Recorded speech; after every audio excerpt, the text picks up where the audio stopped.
बाढ़ बिहार राज्य के पटना जिले में स्थित एक ऐतिहासिक शहर है।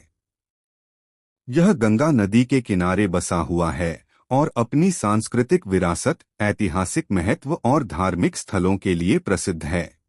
बाढ़ का इतिहास काफी पुराना है और यह प्राचीन काल से ही व्यापार, संस्कृति और शिक्षा का एक प्रमुख केंद्र रहा है। ऐसा माना जाता है कि यह क्षेत्र महाभारत काल से जुड़ा हुआ है। बाढ़ शहर का नाम संस्कृत शब्द वर्ध से निकला माना जाता है, जिसका अर्थ होता है बढ़ना या समृद्ध होना। मुगल और ब्रिटिश शासन के दौरान भी बाढ़ का रणनीतिक महत्व रहा है। यह क्षेत्र स्वतंत्रता संग्राम में भी सक्रिय भूमिका निभा चुका है। बाढ़ में कई प्रमुख धार्मिक स्थल हैं, जो इसे एक महत्वपूर्ण तीर्थस्थल बनाते हैं। अलख निरंजन मंदिर, यह एक प्रसिद्ध शिव मंदिर है जहां दूर दूर से श्रद्धालु आते हैं। गंगा घाट के किनारे बसे घाट न केवल धार्मिक दृष्टि से बल्कि पर्यटन की दृष्टि से भी महत्वपूर्ण हैं। उमानाथ मंदिर, कहा जाता है कि जब पांडव स्वर्ग के मार्ग में थे तब यही विश्राम कर गंगा में स्नान किया और कुछ दिन बाद कई लोग कहते हैं यह खुदाई हुई गहरी होती गई और शिवलिंग का धरती के अंदर आकार बढ़ता गया। 50 फुट से अधिक की खुदाई हुई मगर शिवलिंग का अंतिम छोर पता नहीं चल सका।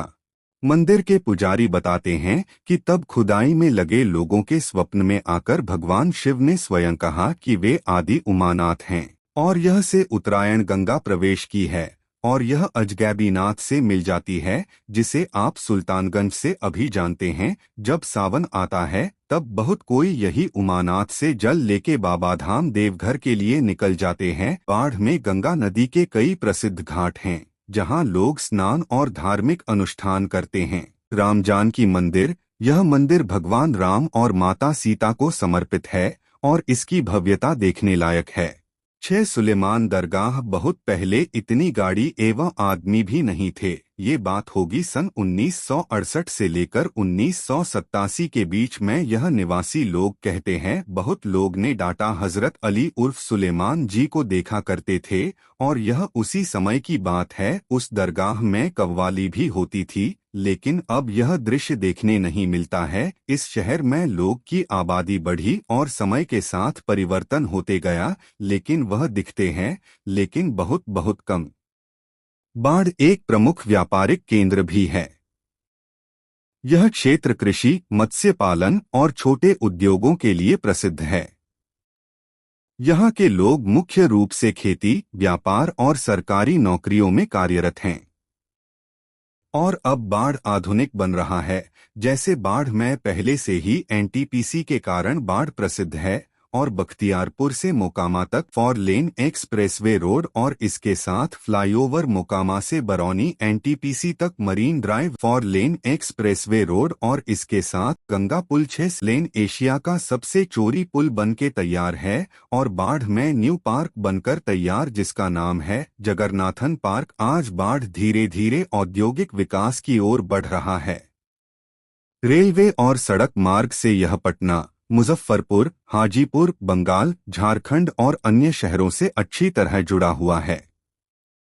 बाढ़ शहर अपने ऐतिहासिक गौरव, धार्मिक परंपराओं और प्राकृतिक सुंदरता के कारण एक महत्वपूर्ण स्थान रखता है। अगर आप बिहार की सांस्कृतिक और ऐतिहासिक धरोहर को नजदीक से देखना चाहते हैं तो बाढ़ जरूर घूमने जाएं। बाढ़ का इतिहास सदियों पुराना है और यह क्षेत्र विभिन्न राजवंशों के शासन का साक्षी रहा है। प्राचीन काल में ऐसा कहा जाता है कि बाढ़ का उल्लेख महाभारत और अन्य प्राचीन ग्रंथों में मिलता है। यह क्षेत्र मौर्य और गुप्त साम्राज्य के दौरान भी व्यापार और शिक्षा का एक केंद्र था। गंगा नदी के किनारे होने के कारण यह हमेशा से व्यापारिक गतिविधियों के लिए उपयुक्त स्थल रहा है।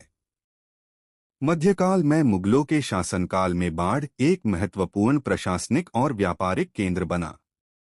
यहाँ पर कई महत्वपूर्ण व्यापारिक मार्ग गुजरते थे, जिससे यह व्यापार और सांस्कृतिक आदान प्रदान का मुख्य स्थान बन गया। ब्रिटिश शासन के दौरान भी बाढ़ का विशेष महत्व था, क्योंकि यह क्षेत्र पटना और बंगाल के बीच एक महत्वपूर्ण कड़ी का काम करता था। दुर्गा पूजा और काली पूजा, यह त्योहार भी यहाँ बड़े हर्षोल्लास से मनाए जाते हैं।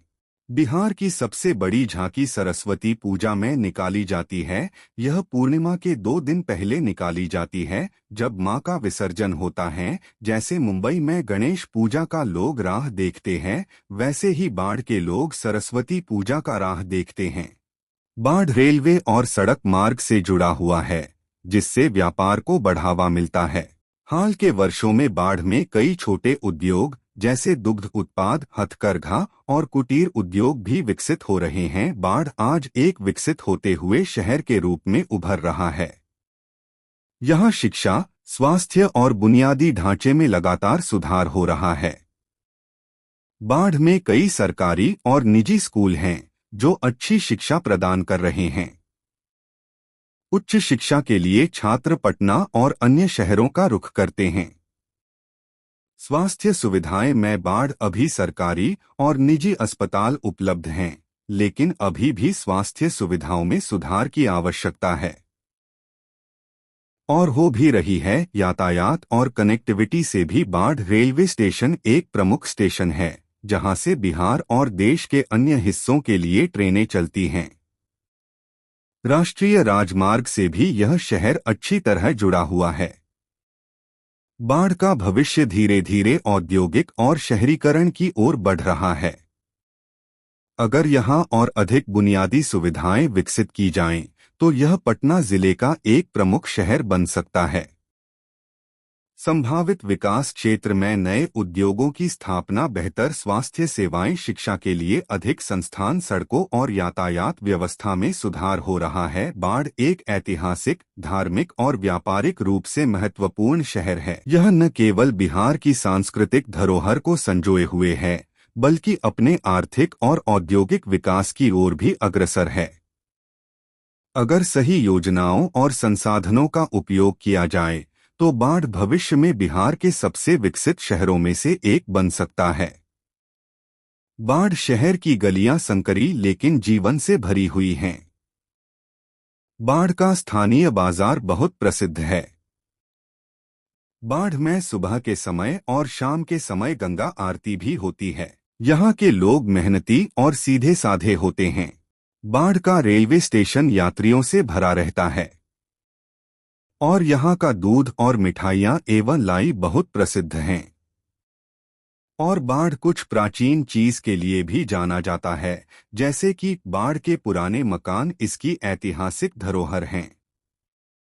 और बाढ़ में 2 कब्रिस्तान है, एक मुस्लिम लोगों का और उसी के बगल में अंग्रेजों का कब्रिस्तान है। और यहाँ के कब्रिस्तान में एक मजार है और इसमें खास बात यह है, इसमें मुगल शहजादे भी दफन हैं। बादशाह की बहन और औरंगजेब की बेटी यहाँ दफन हैं।